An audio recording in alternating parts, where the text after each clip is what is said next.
tapi di media saja, entah itu di koran, di televisi, tidak lazim dan itu bertentangan. Baik, ya.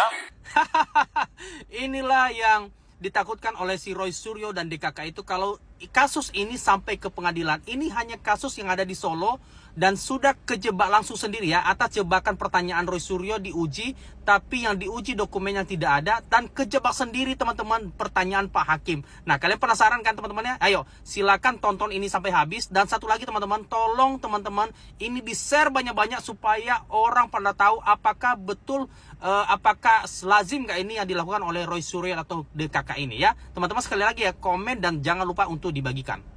Saya lanjutkan pertanyaan saudara. Ayo, tadi mengatakan bahwa dengarkan ketika baik-baik, saya guys. menanyakan klaim Dengarkan sepihak, baik-baik saudara secara menjawabnya harusnya dengar dibuka di baik-baik depan ya. persidangan.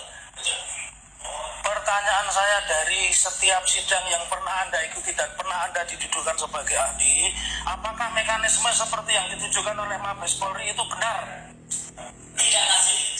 Tidak lazim. Sependek pengetahuan saya, Mas, kalau ada bukti, misalnya ada handphone juga, handphonenya dihadirkan, bukan hanya print out-nya, handphonenya dihadirkan. Ijazah ini harusnya milik almarhum Bambang Wiyanto dihadirkan, tapi karena itu pernah dihadirkan oleh adiknya langsung Pak Wiyanto, dan seizin yang bersangkutan, saya pun sudah menunjukkan dan itu pernah dihadirkan. Nah, harusnya ijazah yang disebut ijazah Joko Widodo harus ada di depan kita untuk bisa kita lihat. Oke, ijazah Joko Widodo harus ada.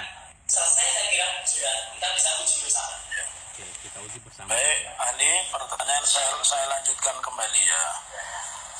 Jika demikian, apabila dokumen yang dipersoalkan publik itu tidak pernah diuji pengadilan, menurut ahli, apakah itu berpotensi menimbulkan konflik dan ketidakpastian? Secara saya hanya bisa menjawab secara teknologi. Ya, secara kapasitas ilmu Anda saja. Artinya dokumen itu tidak bisa diverifikasi, tidak bisa diidentifikasi, bahkan tidak bisa dikuantifikasi. Artinya itu tidak bisa dipastikan.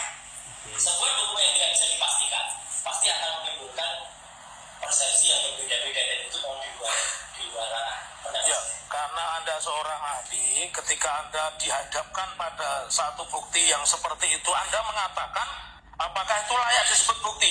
Kalau buktinya tidak dihadirkan dan saya selaku ahli yang dihadirkan, saya akan menolak untuk memeriksa mana ini buktinya. Kalau buktinya tidak ada, tidak boleh. Prosedur ya. Dan itu yang kemudian saya lakukan juga sebelum saya mendapatkan download gambar dari Dian Sandi Utama yang saya berwarna. Saya juga tidak berani meriksa fotokopi hitam putih, apalagi terlibat yang ditujukan. Perhatikan ini itu teman-teman berbeda. Ya. Tapi karena kualitas adalah bukan kualitas untuk diteliti, Dian Sandi sudah mengatakan itu adalah asli. Dan pada pemberitaan selanjutnya dia pergi ke Solo, ke sini, dan minta izin kepada katanya yang punya ijazah itu, dan yang punya ijazah mengatakan ya itu memang ijazah saya. Ya. Baik, ahli, ini untuk membuka keahlian saudara dan rasa Kalian penasaran. fokus teman-teman dengan pertanyaan Apakah hakim ini ya. saudara pernah di depan sidang ini diminta untuk menguji ini sebuah bukti ini asli dan tidak asli, atau apakah saudara pernah melakukan itu? Kasus ini. Kasus yang lain? Oh, kasus yang lain selalu. Ya.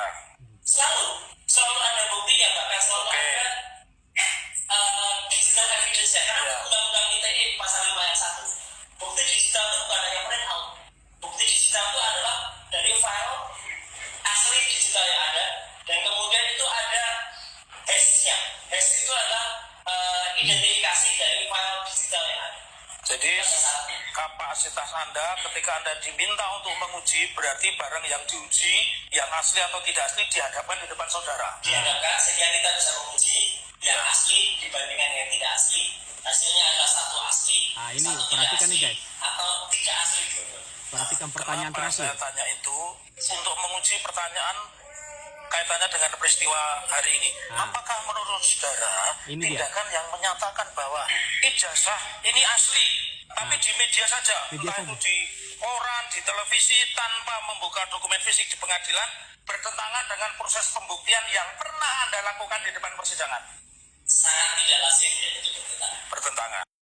Jadi apa yang dilakukan oleh Roy Suryo, dia menjawab sendiri di pengadilan teman-teman ya. Di mana Pak Hakim yang terakhir mengatakan bahwa jadi kalau ada sesuatu ini ya secara logika saya, kalau ada sesuatu atau ijazah Pak Jokowi ini hanya ada di media sosial saja.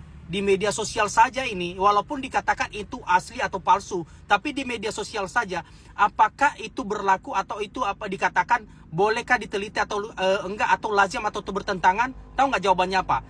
Tidak lazim dan bertentangan katanya. Inilah yang dia takutkan guys ya. Karena Pak Hakim itu bukan orang biasa, orang-orang apa gitu ya kan. Mereka itu udah paham bagaimana cara trik untuk membongkar apakah betul yang kamu lakukan atau enggak. Nah teman-teman, ini yang harus kita luruskan kepada masyarakat supaya jangan sampai mereka ini jadi pengikut orang-orang yang agak-agak sedeng begini teman-teman ya. Ya sekali lagi teman-teman, ayo teman-teman, saya minta tolong teman-teman di-share banyak-banyak video ini supaya banyak orang yang tahu. Dan tolong teman-teman, kalau ada pertanyaan coba komen di kolom komentar ya. Ayo kita ramaikan ini supaya orang atau masyarakat Indonesia supaya paham apa yang mereka melakukan ini berbulan-bulan.